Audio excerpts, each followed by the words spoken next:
Assalamualaikum warahmatullahi wabarakatuh. Selamat pagi anak-anak ibu. Salam sejahtera. Semoga kalian hari ini dalam keadaan sehat walafiat.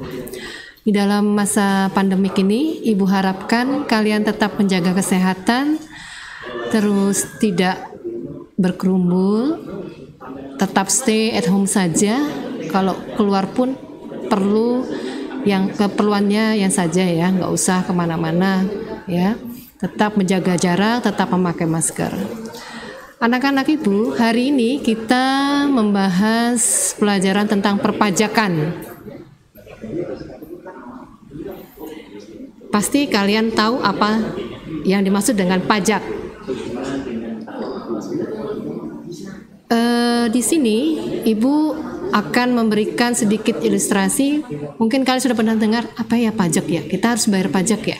Kita makan di restoran kena pajak ya. Ternyata itu semua kita sebagai konsumen wajib dan taat terhadap pajak. Di pajak sendiri telah diatur undang-undangnya, yaitu Undang-Undang Nomor 6 Tahun 1983.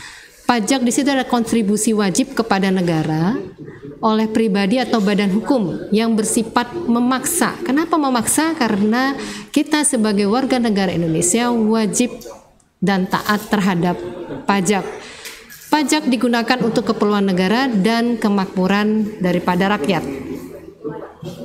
Kemudian ada ciri-ciri pajak. Ada 5 ya. Yang pertama, iuran wajib yang dibayar oleh wajib pajak kepada negara.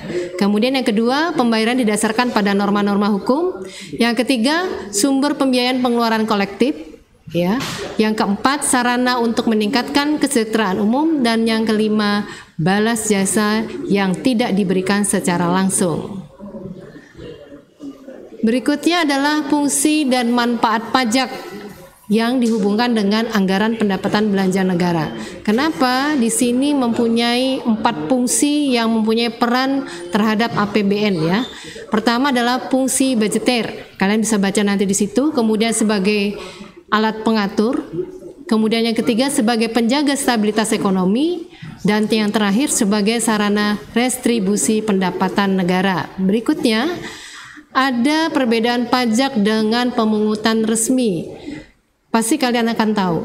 Kenapa kok ada perbedaan? Karena dilihat masing-masing mempunyai dasar hukum ya, baik pajak maupun pungutan resmi.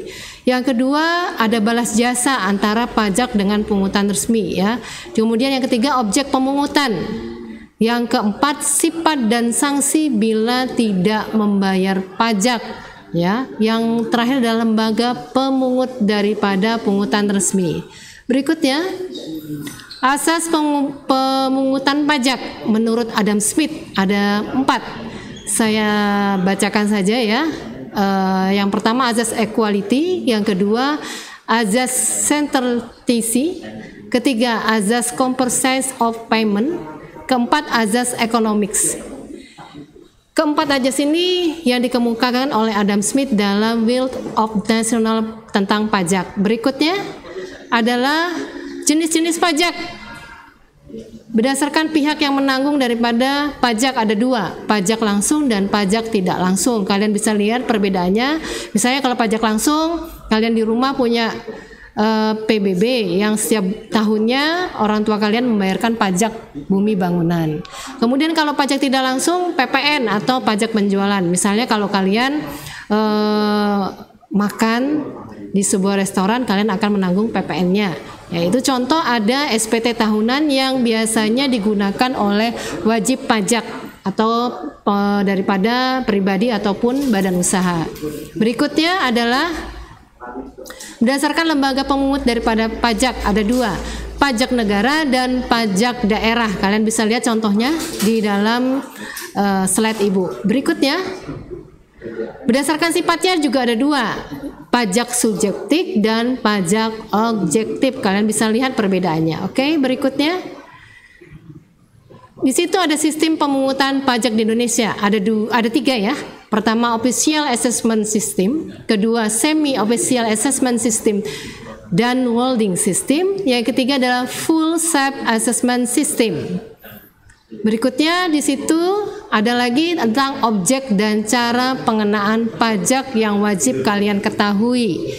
Di situ berdasarkan metode stencil, antara lain ada 3, stencil nyata, yang kedua stencil anggapan, dan yang ketiga ada stencil campuran. Berikutnya di situ ada tantangan pemungutan pajak. Dari jumlah penduduk yang ada sekarang di Indonesia, Ibu melihat di Google bahwa perkembangan wajib pajak di Indonesia cukup besar, ya. Per tanggal 9 Maret 2020 sebanyak 6,2 juta jiwa yang sudah melakukan wajib pajaknya kepada negara. Berarti negara sudah mulai bisa menyadarkan kepada masyarakatnya mempunyai kewajiban terhadap benda atau barang yang dimiliki biasanya dikenakan pajak, ya.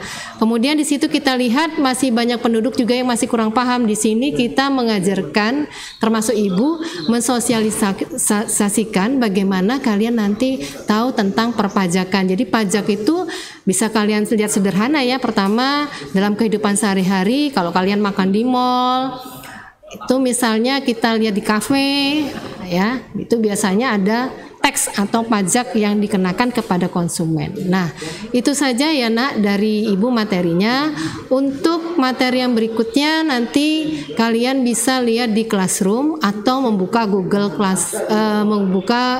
Google untuk mendapatkan informasi lebih lanjut tentang pajak. Terima kasih. Tetap menjaga kesehatan anak-anak, stay at home, tidak usah keluar, tidak melakukan pengkerumunan, tetap menjaga jarak dan tetap memakai masker. Wassalamualaikum warahmatullahi wabarakatuh.